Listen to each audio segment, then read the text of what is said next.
Champions trophy ക്രിക്കറ്റിലെ അവസാന group മത്സരത്തിലെ ന്യൂസിലൻഡിനെ 44 റൺസിന് തോൽപ്പിച്ച് ഗ്രൂപ്പ് ചാമ്പ്യന്മാരായ ഇന്ത്യ സെമിയിൽ. ഇന്ത്യ ഉയർത്തിയ 250 റൺസ് വിജയലക്ഷ്യം പിന്തുടർന്ന കിവീസ് 45.3 ഓവറിൽ 205 റൺസിന് all out ആവുകയായിരുന്നു.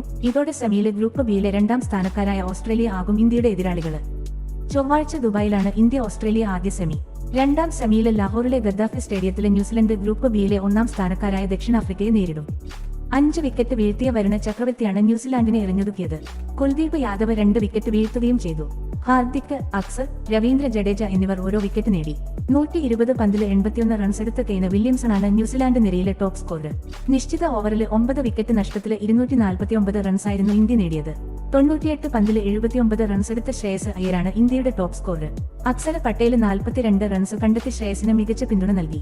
Hardik പാണ്ഡ്യയുടെ കൂട്ടുനടികളും Indian score 249-ൽ എത്തിക്കുന്നതിൽ നിർണായകമായി. ഹാർദിക് 45 പന്തിൽ 4 ഫോറും 2 സിക്സും പറത്തി 45 റൺസ് അടിച്ചെടുത്തു. കിവീസിന് വേണ്ടി മാറ്റ് ഹെൻറി 5 വിക്കറ്റുകൾ വീഴ്ത്തി. കെയ്ൽ ജാമിസന്, വിൽ ഓറൂയ്ക്ക്, മിച്ചൽ സാന്റന്, രജിന രവീന്ദ്ര എന്നിവരെ ഓരോ വിക്കറ്റും സ്വന്തമാക്കി.